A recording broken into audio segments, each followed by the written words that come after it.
Welcome to the latest episode of Five on the Floor on the Five Reasons Sports Network. Thanks for joining us on your favorite podcast app. On Android, recommend Spotify. On Apple Podcasts. Also, check out the Five Reasons YouTube channel for daily Dolphins reports, Messi and company, Arcane's folks, and more. Also, check out Off the Floor. That's our Discord server. That's $2.99 per month. Link right here in the description. Gets aggregated all the time. See it first before we put it anywhere else.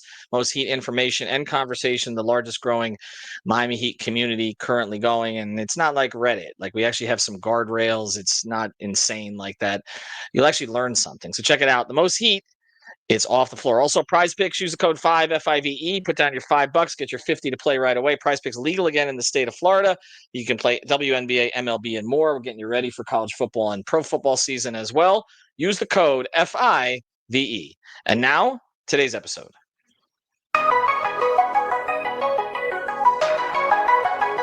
Mercy, luxurious, Heat Nation,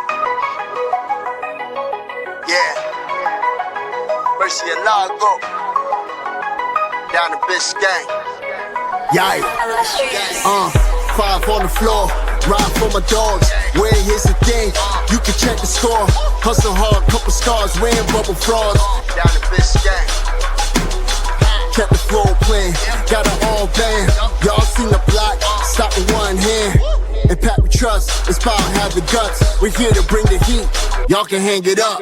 Welcome to Five on the Floor, a daily insider show on the Miami Heat and the NBA, featuring Ethan Skolnick, Greg Sylvander, Alex Toledo, Brady Hawk, and others from the Five Reasons Sports Network. Also, make sure to subscribe to Off the Floor for the most heat anywhere.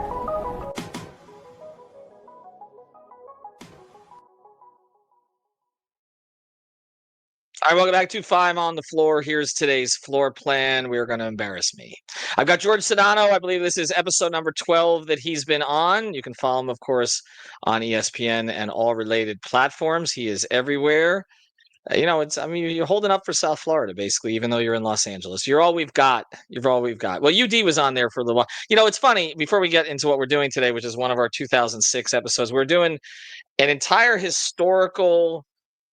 We have nothing to do in August, George. We have nothing to do. So Mateo Mayorga. I mean, the summer league team didn't defend its championship, so I get it. You know, God, total trash. So, and I was out there, as you know, and I just missed you. I left the day that you arrived, actually. Yeah. So Mateo Mayorga had the idea of, okay, let's commemorate the 20th anniversary of the championship. Yeah. And this is difficult for me because, as I expressed on the opening episode with Greg Sylvander, I wasn't necessarily rooting for them to win, because I was young and dumb and holding on to a bad take. And so I'm trying to work through that, to enjoy this time, because I didn't enjoy it the last time. Now, you were in South Florida at that time. Why don't you tell the people why I wasn't enjoying it?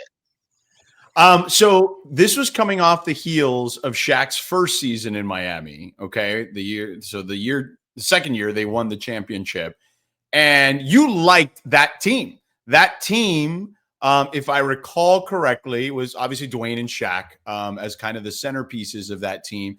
And then it had like a bunch of like really nice, cool guys who were really good role players, right? Let's just call them that.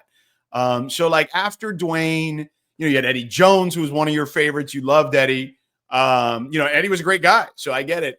Damon Jones was on that team, and he had a ton of threes. Didn't he break the three-point record that year for the Heat for a single season? I'm pretty sure that was the case. Obviously, UD was on that team. Rasul Butler, Malik Allen, who was an assistant coach on the team, was on that team and played pretty well for them at times. Keon Dooling as well. Keon Dooling was their backup point guard. Right. Zoe came back that year, late in the year. They had Michael Goliak. They had Christian Laettner, who played really pretty good minutes for them. They had the top 3 picks from the 1992 draft were all on the team at the same time. Shaq, Zoe, and Laettner. Yes.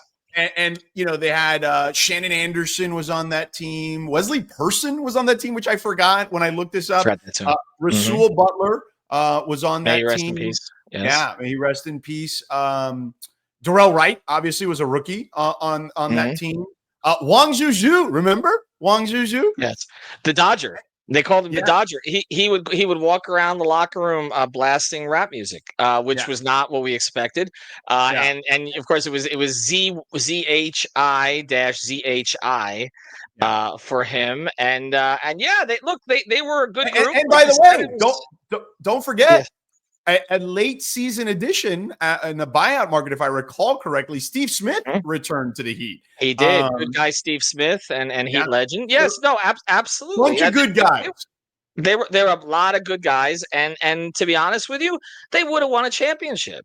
They might have if Dwayne wouldn't have gotten hurt. Right. Right. If Dwayne doesn't pull the ribcage muscle and Eddie doesn't have a stinker up in Detroit, which was when you checked out on him for good after. See, I threw myself out there for him. Okay. Yeah. I wrote a column for the Sun Sentinel before Game 6 saying this is Eddie's moment. And Eddie had one of the worst playoff games I've ever seen. We're going to the Palace of Auburn Hills. Like the Heat are up 3-2 and everyone is going back to this. There's still, I mean, this was so old back, 20 years ago now, 21 years ago, that they were still playing at the Palace of Auburn Hills, which, for those young people out there, or even old people who had never been there, would you agree? One of the most raucous crowds you had when they were good. Yes. No, Detroit basketball, absolutely. Yes, and it was it was in the middle of nowhere. It was like you'd stay at the Troy, Troy Marriott, right? Troy Marriott across from the Champs, right? Yeah, exactly. So Eddie Jones has this miserable Game 6, so they can clinch, awful. On the road, and it's like one of those things where you're just like, okay, like I don't think any of us expected they would win that game. But especially with a Detroit team that had been to, I mean, at that point, was it 5 straight conference finals or whatever? They ended up doing 6, if I recall correctly. And he just, I mean, you want to talk about an egg? Like it was the all-time egg of eggs. Okay, it was just so bad. I'm looking it up here now. I want to say he only hit 1 shot. Give me a second. So they lost. Here it is. I found it. 91-66. And by the way, it wasn't even that close. It wasn't that close. No, I was already booking my flight back. Yeah, that was. I was getting ready before the plane. He was 1 of 9 in that game. Yeah, and so bad. And like there was one shot in particular that he just, I want to say he hit the side of the backboard. And I was just like, I looked at you and I remember I was sitting next to you and Mike Wallace. Okay, Michael Wallace. He's now with the Memphis Grizzlies. And I looked and I'm like, nope, that's it. This is done. Like he is not capable of handling this situation as being the number 2 guy, and I was like out on him at that point. And it sucked. And Shaq knew that. And George, and the problem is Shaq knew that even before he came in. But the crazy part about it was the previous version of Eddie Jones for the Heat was Jamal Mashburn, who you and I have had endless arguments about since. And they traded Mash to get Eddie. And then Eddie in that situation did worse than Mash would have done because Mash at least had some playoff games. And then here was the next part of it. So then we come home and we know Dwayne's not right. We know Dwayne's not right. Well, he took a shot. He took a shot, right? We knew Shaq knew Dwayne wasn't right. Stan knew Dwayne wasn't right. And I've told this story before, so this is going to annoy people when I repeat stories, but we have different guests and I think you've heard it too. But so after they lose that game and he feeds Dwayne the entire 4th quarter and Shaq is clearly angry about it. Of course, they get eliminated. I think they would have won the championship that year had they been healthy because I don't think that was the best of the San Antonio teams that came from the other side. That 2005 team, I think they were beatable. I don't know that they had an answer for that Shaq because that Shaq was better. Was still MVP Shaq, next year's right? Yeah, that was the best. There's no doubt. Was the last great version of Shaq was the 04-05 season, and so. Right. He was still excellent in the year they won the championship, but he was not this version. Correct. Excellent's a strong word. He was a great decoy. I don't know, man. He had that monster closeout game against the Bulls, finals, 30-20 in the playoffs. Like he was still excellent, man. He just was not. Do you remember? Because do you remember anything that Shaq did in the 2006 finals? We remember what Zoe did over 13 minutes. Do you remember anything that Shaq did in the 2006 finals other than stand there and Avery Johnson kept sending help, which was significant, okay? But by the way, he didn't do anything. He was double teaming him the whole time. So, he was no longer the guy that could bust a double. Right. Okay, I'll give you that. But in 0405, he was, okay, and I do believe they would have won the championship if they had gotten to the finals. But here's the thing about it, okay? So then after that, right, I don't know. I got assigned to do a freelance story for USA Today about guys doing great work in the community. So I spent a day at the Delano with Shaq and Work Dunn. Okay, former running back, Tampa Bay Buccaneers, etc. FSU, great community guys, done a lot of work. That's Shaq, right? Great gentleman, right? But we're at the Delano, and Shaq did two things all day. Okay, and I was with him for 5 hours for all the outfit changes because he had to do all these photo shoots or whatever. And he didn't know me that well. Okay, he really I didn't know him. I wasn't around the team enough like I was during the big 3 days where I was there every single day, home and road. So, but that day he did two things. He spoke to every model who came in their chosen language, and which I give him credit for that. And the other thing that he did was complain about Stan. I mean, like he just, and that's where we're going to set the scene to get into on the other side of this. Okay. Right. He just unloaded on, I mean, the names he called, and I like Stan. You know that. You like Stan. I love Stan. Yeah. It was very difficult to hear, but I came out of there thinking there ain't no way Stan's surviving next season. Like there's just no, I mean, it was done. He was the master of panic. The things he said about Stan after were nothing compared to what I heard that day. So that's kind of where it was. All right, before we go to break and we pivot to the next season, you had another thought on this on 0405? No. They were, I agree with you. They would have won the championship. They had a cast of characters that were like Boy Scouts. You know what I mean? Like, and that was it. And so the next year they brought in a bunch of guys who were not Boy Scouts. Let's just call it that. Let's get to that because we're going to get to my shame. Okay, we'll get to my shame. That's why I brought you on. This is what this episode is today. In 1 second. All right. The one thing that you don't want to do is get scammed, like by a bad journalist who predicts that a trade isn't going to work out. Okay, and that's why when it comes to your money, make sure that you're using Cash App. You deserve to feel safe from fraud and in control, and that's exactly what you can expect from Cash App. When you get the Cash App card, not only do you get access to a ton of perks and benefits like exclusive early access to nationwide concert pre-sales or discounts on popular brands, but you also have extra security with the power to instantly lock or unlock your card right from your phone in just one tap. With Cash App, you can spend, save, and live your life knowing your money is right where you left it with advanced built-in security protections you can count on and help when you need it. Spend with peace of mind today and order a Cash App card in the app or at cash.app/card. For limited time only, new Cash App customers can use our exclusive code to earn some additional cash for real. Just download Cash App, use our exclusive referral code on the floor. That's on the floor, not like the Discord server. On the floor in your profile, send $5 to a friend within 14 days. You get $10 dropped right into your account. Terms apply. That's money. That's Cash App. Cash App is a financial services platform, not a bank. Banking services provided by Cash App's bank partners. Prepaid debit cards issued by Sutton Bank, member FDIC. Instant discounts provided by Cash App, a Block Inc. brand. Visit cash.app/legal/podcast for full disclosures. Okay, full disclosure here. I remember exactly where I was doing this. So the trade breaks. Eddie's out. Okay. It's the primary piece, actually, if you look at it. There really wasn't a whole lot else in there. Right. They end up bringing in 4 players. Antoine Walker, Gary Payton, free agent, I believe, Jay Will, and James Posey. Right. And I remember it was at the time the largest trade in NBA history. Correct. It was a multi-team, all-thing, Andy special, okay, all the rest of this, right? Everybody making the money work. Wasn't as hard maybe those days as it is these days with the CBAs and everything else, that the way things have changed and the aprons and all that. But anyway, they execute this deal.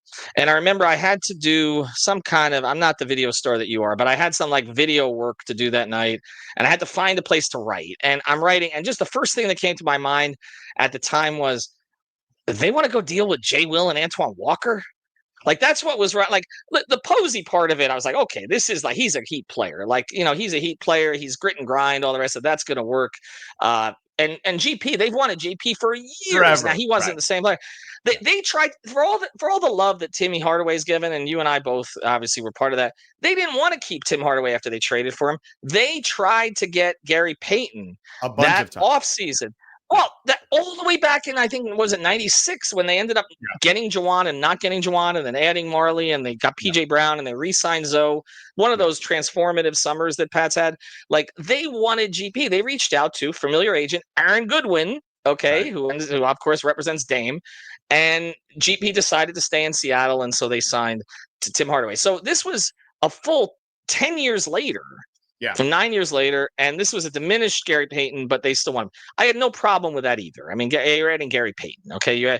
But I just the Jay Will and Antoine stuff. I just did not think it was going to work. And the reality, George, is for a good part of the season, it didn't. Oh no, for most of the season, it didn't. Right.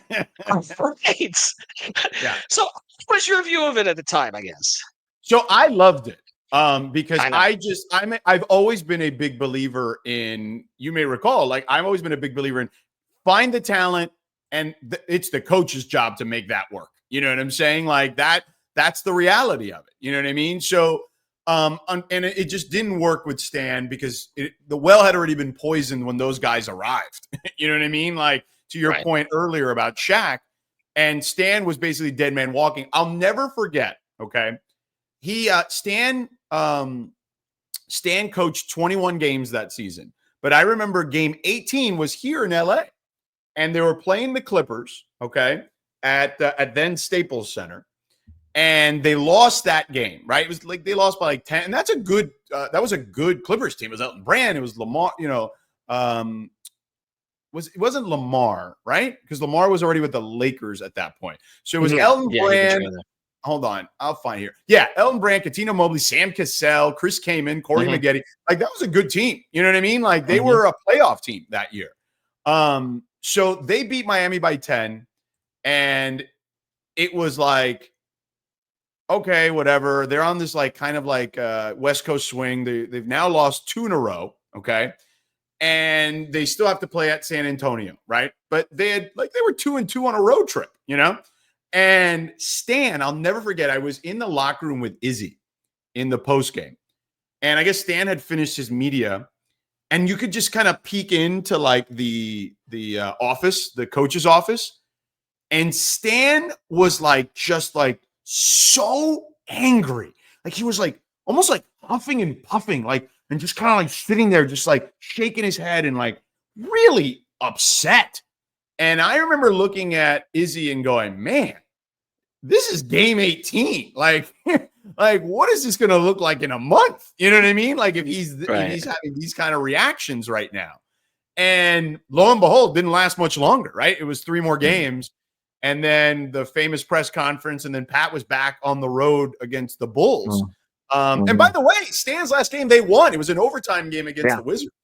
And a good Wizards team, if I recall. But yeah, and then Pat went on the road with them and they won 3 out of 4. And then things started to get a little better.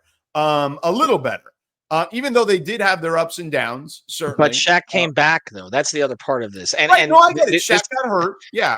Shaq got hurt during Stan's time, which, again, I know that all the background stuff, and this is really complicated stuff because you and I and Izzy, I'm glad you mentioned Israel Gutierrez because the 3 of us who spent a lot of time together were sort of in the mix on this, and I think all of us had relationships. Was starting on that West Coast swing because Shaq was hurt. Right. Shaq was still hurt, and so all 3 of us had good relationships with Stan, and this stuff was pretty murky at the time.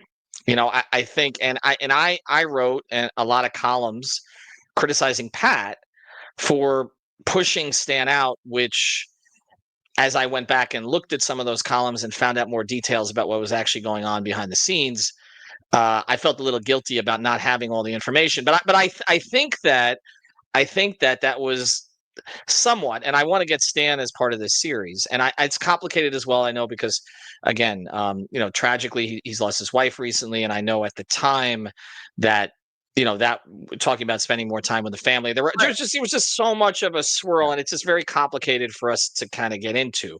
But No doubt. but I do know at the time I wrote a bunch of kind of Wait. But hot before we columns. get to the you writing about Stan, can we start with what you wrote before the season started? Like, let's backtrack a little bit. I mean that's what we're here to make fun of you for, because you did like I said they had no chance to win. Right. I said it was and you did it like, remember how Jimmy Johnson once said you can write it in 6-inch headlines or whatever in the Miami Herald or whatever it was? Like, you did that. Like, your column was like front and center. And here's the like thing, George, the criticism of me internally at the Sun Sentinel was that I never took anybody on enough. Right. And the one, and I was too nice to everybody. everybody. They were right. I was too nice to everybody. And the one time that I just went balls to the wall, this is not going to work. Blaring headline. Okay, I'm just thinking about Jay Will throwing the ball over his head and Antoine shimmying to the sideline, and I'm like, there's no way this works. And again, for the first third of the season, I was right. Okay. Yes. And even for most of the rest of the season, because they finished 50-32 or something like that, or 52-30. Yeah, 52-30. They ended up finishing. They had a. So what happened was the first third of the season was not good. Pat then takes over. Shaq starts to come back. They start winning games. Okay. So Shaq came back in part, which is the columns that I wrote at the time, like that it was very convenient that everybody was praising Pat, but I'm like, well, yeah, okay. Shaq came back, like, and he actually was he was motivated for like a month, basically. Right.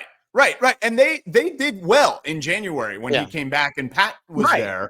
I think they were like 13-6 in January, January, in that range. Like, Shaq gave a shit. Right. And then after the All-Star break, they had a great stretch where they only lost like 2 or 3 games. Basically from right before the All-Star break. I'm looking it up now. Hold on. So January 22nd until March 19th, they lost 4 games. So for 2 months, they only lost 4 games. And they beat some really good teams in there. Yeah. The teams lost. No. I'm gonna. No. Wait. Hold on. I'm looking at it here. No, you're because right. Even Heat front office people who are still here. No, you're right. You're right. George, you know what the debate was at the time. Okay. The debate was they haven't beaten anybody. Okay, that was the whole thing. They were right. Okay, they were like 3-13 against the good teams in the league until they got to the playoffs. And even in the playoffs, George, and I want to cycle back to the Stan thing. Even in the playoffs, okay, you and I are both in Chicago. Round 1, all right? Gary Payton and Dwayne are going at it on the court. Yeah. That series was 2-2, and I think you and I both said they're effed. Like, the thing was falling apart in the first round, George. In the first round against Chicago.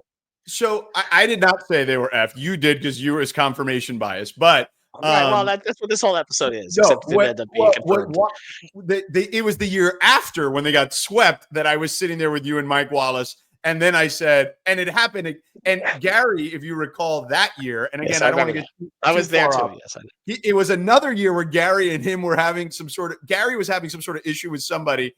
And 06, Gary walked off the floor. I think it was either game 1 or 2. It was in Chicago to start the series. And he walked into the locker room at halftime and he said, I already got my mother bleeping ring. Right, exactly. And that's when I said, this is over. But anyway. And then Pat ended up clapping them off the floor after a home sweep in 2007 after Luol Deng.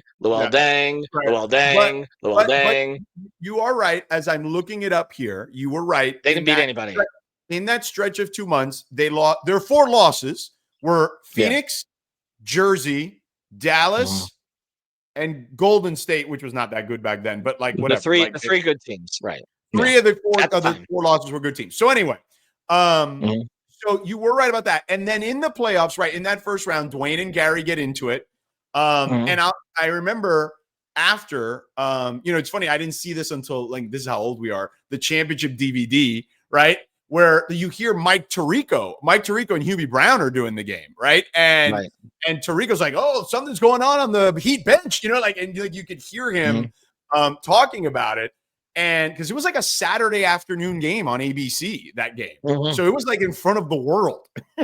So, and yes, it did not look good, but they did come back to win. And after that, they really like they settled in the playoffs because they cruised the rest of that series. They then cruised against New Jersey. Like they won in 5 against Jersey. And then they beat Detroit in 6.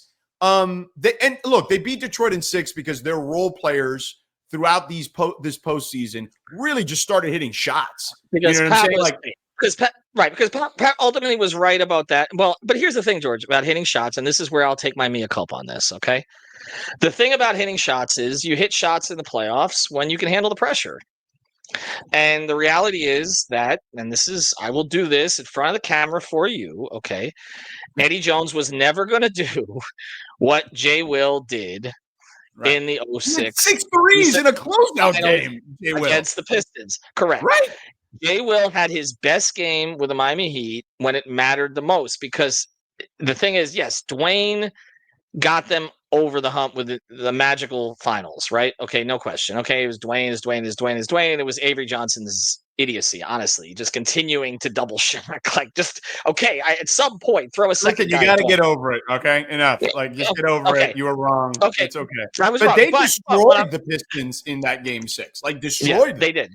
They did. And Jay Will had a game that Eddie Jones never would have had. And Antoine had moments in that series. I always liked Posey. So I know that one really wasn't the issue. And then, of course, in the finals, GP made one of the 10 biggest shots in Heat history. And so, he ended up being right because Eddie and Damon were never going to get them there. I completely understand that. And then, of course, holding on to UD and making him a starter that season. He was a starter of the previous season, but leaning into him even more ended up working out with the way that he guarded Dirk and everything else that happened there. But they basically walked a 1-year high wire act. I mean, essentially, and then Dwayne pulled them across. And I don't know that as much credit as we give Dwayne, and we can close up shop here, but I don't think as much credit as we give Dwayne, which obviously we're going to give him more than anybody else. I don't think he's ever gotten the national acclaim as time has passed on for that series. I think it's been so colored by Cuban's whining, and I'm talking about Mark Cuban for 20 years. I like Mark Cuban. Okay. I wish he was still on the Mavs. Okay. I like a lot of what he's done in business. I agree with him politically in a lot of ways, but I'm saying he's whined about that for 2 decades. And I do think that it is colored. I don't think there are 3 final series in history better than Dwayne's series. I was wrong. He did not hit 6 threes, but he was 10 of 12 in the closeout game. That's what it was, Jay. Yeah. No, he was fantastic. He was the Jay Will that we thought we were getting when they actually they beat Jay Will down to a nub, basically. Like, he was not white chocolate with Miami. He had one explosion game, and he was good for much of the season, actually. So I shouldn't say he wasn't good, but he was good in a different way. But I just want to get to Dwayne in that finals, though, okay, as we get there, because I know, obviously, we're going to focus on that a lot in this series. Yeah. I mean, LeBron, obviously, 2016 series championship there. Kawhi had great finals. I mean, there's been many great final series, okay? But I don't – is Dwayne still a top 5 final series in history? I mean, 34.7 points. I think so. Yeah, I do. That Dallas team swept they swept the Lakers in the playoffs. That was a terrific Mavericks team. Yes, that was a terrific Mavericks team, which, by the way, that Mavericks team was the number 1 seed in the West the next year and got beat in the first round. I get it, in like a weird fluky matchup. But yes, I do think that if I look at Dwayne Wade's finals appearance, I'm sure there's a bunch of Jordan ones you can throw in there. Yeah, of course. Trying to think. Did Kobe ever have a finals like Kobe? Dwayne The one had? against, he did have. The one against Indiana, he was really good. But I'm trying to think where that. Well, Alex, who's producing, just threw this to us, averaging 39 in the 4 straight wins after going down 0-2, doesn't get talked about enough. Correct. Yeah. We never had a finals like that. Look, there's one finals. Kobe shouldn't have been the MVP, and it should have been Gasol. Okay, like so, I think, and Shaq. Okay, I know we can't speak anything negative about Kobe anymore, and I understand why. But I'm saying like, and this isn't negative, but I'm just saying he's gotten exalted. And you look at like those first. I covered the first 3 finals with him and Shaq. Okay, I was at all the games: the Pacers series, the Sixers series, and the Nets series. I mean, look, Shaq was putting up 35 and 15, yeah, right? Shaq's 2000 finals Right. was pretty damn. I mean, it's 38 points per game, 17 rebounds, and 2 assists. I mean, Dwayne wasn't playing with any. Dwayne was playing with a third of that Shaq, basically, from a points production standpoint. It's not what he did, and as Alex mentions too, doing it at 24 years old. Hold on, 93, 41 points per game, 9 rebounds, 6 assists. Right. What are we talking about here? That's Like, that's in that conversation. Yeah. George, in a lot of ways, Shaq has been lost to history too, because stuff was colored as we went forward by his I laziness. mean, LeBron's 2016, 30 points per game, 9 assists, 12 rebounds. I'm looking here. Akeem, 95. Dwayne is easily in the top 10 finals appearances all time. Easily. George, Steph, who I know you and I both admire, has never had a final series like Dwayne had. Correct. I'm looking Not at even Tim close. Duncan. Tim Duncan, what year is this? 2003, Duncan, 24, 17, and 5 assists. Yeah, he was brilliant. But brilliant in a different way. Duncan was just consistent possession by possession excellence. Okay. Dwayne, he was a force of effing nature for those last games. Like, you were not stopping him. And again, Cuban has whined this into submission, but like, if you watched it, you were like, he's not going to lose. He's not letting them lose. Yeah. And he did it on a rookie contract. Now, do we count SGA as a rookie contract? Because no, he did the extension. No, he had one extension. Yeah. Okay. Dwayne's the only guy to ever do this on a rookie deal. Yeah. Anyway, by the way, do you have any finals? The finals? No, I know. I see. I just have. I have less hair than you now, but I have a summer league hat. That's what you're in the finals, and I'm in the summer league. So, do you want to do you want to finalize this by taking one last shot at me? That's it, and we'll close. Yeah, I feel like I feel like this was like, for anyone listening to this, this is not like a traditional podcast where it's like a Q&A. I feel like where it's you and I, when it's just you and me. It's just you and I just having a phone conversation that ends up happening on video. Same mapping phone conversation for 20 years since I was wrong. Right. 21 I mean, listen, you were wrong. Pat was right, and you were wrong. And it's and it is funny because when it's hilarious that you said that the Sun Sentinel got on you for never taking like a super hard line stance on anything. Yeah. That was always one complaint about me. One time. Obliterated somebody, and it was like it comes back to bite you in the freaking ass. Like, it was pretty hilarious that's how it ended up going. And I'll finish it here then, because I'll give myself. Would you call that? How would you call this? Would you call that? They were the first, so there's always to me like a special place in the heart for the first.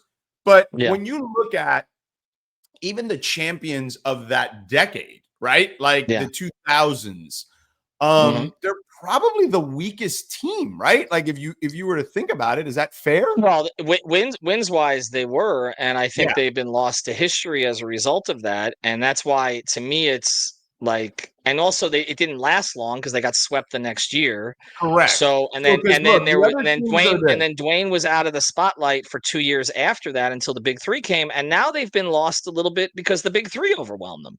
So like, there's no. They are this sort of weird 1 year. You know what they remind me of a little bit, although they had a little more staying power together, like the '97 Marlins. Like the '97 Marlins like came together, they won, and then they were gone and never to be heard from again. And to a certain degree, not to the same extent, but to a certain degree, that was these guys as well. So if you look at this, I'm looking at it now. If you look at 2000.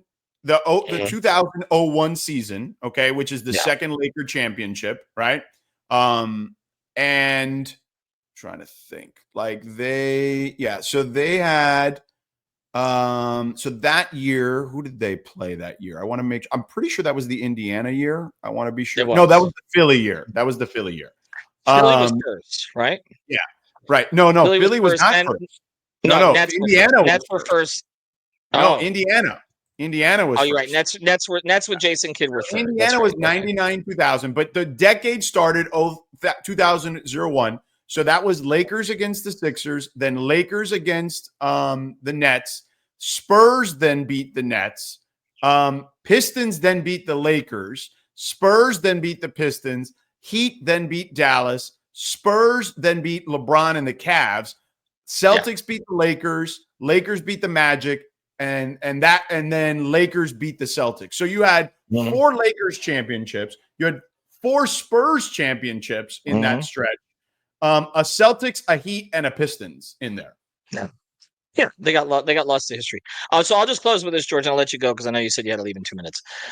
So just to close the loop on me being wrong, after they advanced to the finals, and they'd beaten Detroit, so there was Pat had a presser in between, right? And unlike those New York weasels who wouldn't show up at Riley's pressers during the late '90s, like Lupica, I sat in the front row, okay, and before Pat went into his presser, he saw me, and said, "We're in the finals, even though you said we wouldn't be." And there you are. They see everything. Yeah. Oh, they've always seen everything. There's no question. Which is why, honestly, I can't escape my past. Whenever I've seen Pat, years later, because look, I feel like I've been fair to them. But I would say that, like you, there have been times where I've been hard on them, and I don't feel like I was hard on them in a way that was unfair ever. I hold them to a certain standard that they've created, is the way I look at it. And so, but I appreciate that Pat, no matter what, he may take a swipe like that occasionally, but at the end of the day, he'll still be a human being. And I will always when time has passed, like, he understands like the context of the time and the moment. And I think with age, he's understood and appreciated that stuff more. And he understands what it's been like to cover them and him and all that. So I am always indebted to him in that sense, that he could have been a way bigger jerk to all of us. And I think that he has always been class personified, despite occasionally needling us, and understandably so, because we needled him too at times. Well, 20 years of therapy, so now we can finally close this off. I was wrong. Oh, you're never living this down. Like, literally, Pat was right. Your eulogy, I will be mentioning this at some point. So that's coming soon, by the way. It's coming soon. By the way, we're closing it here. I'm hitting end record after this. You ready? I'm not letting you talk. By the way, if you're watching on video, hold on. If you're watching on video, Mashburn made the right play. Bye. No.